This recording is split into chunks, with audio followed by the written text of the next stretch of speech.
भारत में amnesty international की गतिविधियां संदेह के घेरे में हैं और जब इस संस्था की जांच शुरू हुई तो ये सवालों का जवाब देने की बजाय अपना बोरिया बिस्तर बांधकर भारत से भाग गई और फिर भारत के बारे में दुष्प्रचार करने लगी।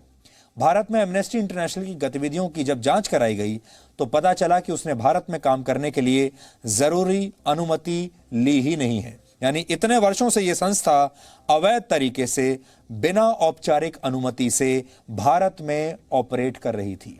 एमनेस्टी को हर वर्ष विदेशों से करोड़ों रुपए फंड मिलता है और इसके लिए FCRA यानी फॉरेन कंट्रीब्यूशन रेगुलेशन एक्ट के तहत रजिस्टर कराना जरूरी है अपने आप को। लेकिन एमनेस्टी ने यह रजिस्ट्रेशन कराया ही नहीं था और भारत सरकार ने इसी आधार पर एमनेस्टी के सभी बैंक खातों को सील कर दिया। जांच में यह भी पता चला कि भारत में एमनेस्टी 4 अलग अलग नामों से काम कर रही है, अलग अलग नामों से सक्रिय है। पोल खुलने के बाद एमनेस्टी ने आज कहा कि वो भारत में अपना काम अब बंद कर रही है, यानी भारत से एग्जिट कर रही है, क्योंकि भारत सरकार उसके खिलाफ बदले की कार्रवाई कर रही है। एमनेस्टी और उसके हितैषियों का कहना है कि भारत में अब लोकतंत्र खतरे में पड़ गया है। आपके मन में यह प्रश्न जरूर आया होगा कि विदेशी संस्था आखिर ऐसा क्या करती थी कि उसके बंद होने से भारत का लोकतंत्र खतरे में पड़ जाएगा। एमनेस्टी इंटरनेशनल ब्रिटेन का एक NGO है, यानी ये एक गैर सरकारी संस्था है। इसकी स्थापना वर्ष 1961 में हुई थी। एमनेस्टी खुद को मानवाधिकार के क्षेत्र में काम करने वाली एक बड़ी संस्था बताती है। स्थापना के कुछ वर्षों के बाद ही इसने भारत में अपना दफ्तर खोल लिया था और इस दौरान एमनेस्टी ने भारत में लोगों के मानवाधिकार की रक्षा तो नहीं की, लेकिन इसने भारत को बदनाम करने का काम पूरा दिल लगाकर और मेहनत के साथ किया।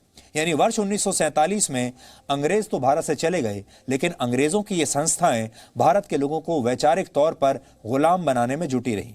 या फिर हम ये भी कह सकते हैं जैसे क्रिश्चियन मिशनरीज, जैसे एक जमाने में क्रिश्चियन मिशनरीज भारत में आकर लोगों की सेवा करने के नाम पर अस्पताल खोलते थे, स्कूल खोलने की बात करते थे, बच्चों को पढ़ाने की बात करते थे और कहते थे कि हम तो भारत में गरीब लोगों की मदद करने के लिए आए हैं, उन्हें मुफ्त इलाज दे रहे हैं, गरीबों के बच्चों को मुफ्त शिक्षा दे रहे हैं। वो कहते तो ये थे, लेकिन वास्तव में वो धर्मांतरण का काम करते थे। ये काम हुआ करता था क्रिश्चियन मिशनरीज का। अब आज के जमाने में यही काम एमनेस्टी इंटरनेशनल जैसी NGOs करने लगी हैं, वही काम। इसलिए आपको एमनेस्टी की असलियत आज जाननी चाहिए। यह संस्था जम्मू कश्मीर के मुद्दे पर दुनिया भर में भारत के खिलाफ अभियान चलाती रही है।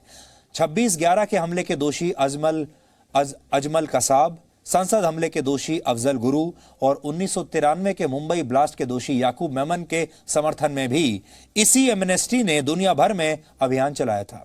अर्बन नक्सल्स के साथ भी एमनेस्टी काफी सक्रिय रही है। भीमा कोरेगांव हिंसा को लेकर भी इस संस्था ने काफी बयान जारी किए थे। एमनेस्टी विशेष तौर पर विदेशों में भारत की छवि खराब करने के लिए काम करती रही है। दिल्ली में इसी साल फरवरी में हुए दंगों के बाद एमनेस्टी ने एक बहुत संदिग्ध भूमिका निभाई। इस संस्था ने दिल्ली दंगों पर एक रिपोर्ट जारी की थी, जिसे दुनिया के तमाम देशों में रिलीज किया गया था। इस रिपोर्ट में कहा गया था कि दिल्ली पुलिस ने शांतिपूर्ण प्रदर्शन कर रहे लोगों के साथ हिंसा की। इस रिपोर्ट में दंगाइयों को क्लीन चिट दी गई थी और यह साबित करने की कोशिश की गई थी कि ये दंगे मुस्लिम विरोधी थे, यानी इनमें चुन चुन कर मुसलमानों को निशाना बनाया गया। इस झूठ के कारण भारत की छवि को अंतर्राष्ट्रीय स्तर पर काफी नुकसान हुआ और पाकिस्तान अंतर्राष्ट्रीय मंचों पर इसी रिपोर्ट का इस्तेमाल करके भारत के खिलाफ दुष्प्रचार अब भी करता है और इसी रिपोर्ट को पश्चिम के मीडिया ने भी छापा और भारत के खिलाफ प्रोपेगेंडा चलाया।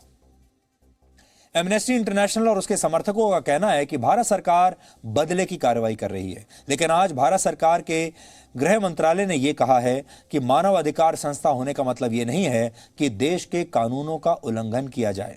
सच यह है कि एमनेस्टी ने विदेश से फंड लेने के लिए सिर्फ एक बार वर्ष 2000 में फॉरेन कंट्रीब्यूशन रेगुलेशन एक्ट यानी FCRA के तहत इजाजत ली थी, सिर्फ एक बार, और इसके बाद 3 बार एमनेस्टी की एप्लीकेशंस नामंजूर की गई हैं क्योंकि वो जरूरी शर्तें पूरी नहीं करती थी। जब उन्हें सरकार से परमिशन नहीं मिली, इसके बावजूद एमनेस्टी अलग अलग रास्तों से फंडिंग पाने में सफल होती रही, यानी गैर कानूनी तरीकों से तब भी बाहर से फंडिंग लेती रही। एमनेस्टी पर भारत में मानवाधिकारों से जुड़े काम करने पर कोई रोक नहीं है, लेकिन उसे इसके लिए भारत के कानूनों का पालन करना होगा। एमनेस्टी को भारत के लोकतंत्र और समाज पर टिप्पणी करने का भी कोई अधिकार नहीं है, ऐसा सरकार का कहना है। भारत की लड़ाई सिर्फ एमनेस्टी इंटरनेशनल से नहीं है, यह मामला विदेशी फंडिंग के दुरुपयोग का है। समाज सेवा के नाम पर भारत में विदेशों से करोड़ों रुपए हर साल आते हैं। कोई नहीं जानता इस पैसे का उपयोग कहां होता है, क्योंकि समाज सेवी संस्थाएं यानी ये एनजीओज अक्सर अपने काम का कोई हिसाब किताब किसी को देती ही नहीं। अब आपको जो आंकड़े बताने जा रहे हैं वो आंकड़े सुनकर आप हैरान रह जाएंगे। अगर मैं आपसे पूछूं कि क्या आप जानते हैं कि भारत में इस समय कितने एनजीओज काम कर रहे हैं, तो शायद आप पूरी संख्या ना बता पाए। मैं आपको बताता हूं, भारत में इस समय 31 लाख से ज्यादा रजिस्टर्ड एनजीओज हैं। फिर से सुन लीजिए, पूरे भारत में 31 लाख से ज्यादा रजिस्टर्ड एनजीओज हैं। 2015 में सीबीआई ने सुप्रीम कोर्ट को यह जानकारी दी थी। यह प्रश्न उठता है कि भारत जैसे देश में इतने एनजीओज की क्या आवश्यकता है। भारत में 31 लाख एनजीओज आखिर कर क्या रही हैं? यानी एनजीओज की संख्या, इन एनजीओज की कुल संख्या भारत में कुल स्कूलों से दुगने से ज्यादा है। यानी स्कूल कम है और एनजीओज उससे डबल है। एनजीओज की यह संख्या भारत में कुल सरकारी अस्पतालों से 250 गुना ज्यादा है। यानी अस्पताल कम है और एनजीओ ज्यादा है। भारत में हर 400 लोगों की आबादी पर औसतन एक एनजीओ है। सोचिए, हर 400 लोगों पर एक एनजीओ है, जबकि 700 लोगों की आबादी पर सिर्फ एक पुलिसकर्मी है। मात्र 10% एनजीओज ही सरकारी नियमों का पालन करती हैं और लगभग 90% एनजीओज सरकार को अपनी बैलेंस शीट भी कभी दिखाती नहीं, ना ही जमा करती हैं। यानी 90% से ज्यादा एनजीओ ऐसी हैं जो कभी अपने हिसाब किताब को शेयर नहीं करती, कभी ये नहीं बताती कि उन्हें कितना पैसा मिला, कितना पैसा खर्च किया और किस पर खर्च किया। यानी एनजीओ एक तरह का धंधा बन चुका है। भारत में एनजीओ की संख्या इतनी ज्यादा है जितनी कि हमें चाहिए भी नहीं। इसी महीने संसद ने फॉरेन कंट्रीब्यूशन रेगुलेशन एक्ट यानी एफसीआरए में बदलाव किया है। इसके बाद से संदिग्ध विदेशी फंड पाने वाले एनजीओज में खलबली मची हुई है। किसी भी लोकतंत्र में सिविल सोसाइटी की भूमिका बहुत बड़ी होती है, लेकिन इसकी आड़ में देश विरोधी गतिविधियों की अनुमति कभी नहीं दी जा सकती। भारत ही नहीं, दुनिया के और भी कई बड़े देश एनजीओज के इस खेल को पहचान चुके हैं और परेशान हैं। रशिया, इजराइल, हंगरी और इजिप्ट समेत 40 देशों ने इसके खिलाफ कड़े कानून बनाए हैं। इन एनजीओज के खिलाफ, इन एनजीओज को मिलने वाली फॉरेन फंडिंग के खिलाफ दुनिया के 40 बड़े देश पहले ही ऐसे कानून बना चुके हैं।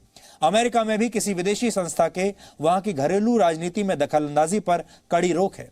अमेरिका की राजनीति में एक बड़ा मुद्दा रहा है और वो मुद्दा यह है कि बाहर उनकी जो घरेलू राजनीति है उसमें बाहरी दखलंदाजी नहीं होनी चाहिए। अमेरिका जैसे देश में भी ये एक बड़ा मुद्दा है। अब भारत सरकार भी उसी नीति को लागू कर रही है। इसलिए आज अगर कोई कहता है कि एनजीओ की फंडिंग बंद होने से भारत में लोकतंत्र खतरे में आ गया है, तो वो सरासर झूठ है। इसलिए अब समय आ गया है कि भारत में इन एनजीओज के जरिए बाहरी हस्तक्षेप बिल्कुल बंद हो जाए। और सबसे बड़ी बात यह है कि यूपीए सरकार के समय भी इन एनजीओज के खिलाफ ऐसी ही कार्रवाई होती रही है। इस 2009 में फंडिंग में धांधली के आरोप में 883 एनजीओज को ब्लैकलिस्ट किया गया था। तमिलनाडु में कुडनकुलम परमाणु परियोजना के विरोध के बाद 2012 में यूपीए 2 के दौरान भी संदिग्ध एनजीओज के खिलाफ अभियान शुरू हुआ। उस समय 40,000 से ज्यादा सामाजिक संस्थाओं का रजिस्ट्रेशन रद्द किया गया था। तो आपने देख लिया एनजीओज का खेल कैसे चल रहा है। इसलिए इस तरह की एनजीओज से सावधान रहिए। कुछ एनजीओज ऐसी हैं जो अच्छा काम कर रही हैं, जिनका मकसद वाकई देश में विकास करना है, गरीबों की मदद करना है। लेकिन बहुत सारी एनजीओज ऐसी भी हैं जो सिर्फ विदेशों से पैसा इसलिए लेती हैं ताकि वो हमारे देश में, हमारे देश के अंदरूनी मामलों में दखल अंदाजी कर सकें और हमारे देश के लोकतंत्र को कमजोर बना सकें। इनसे सावधान रहिए।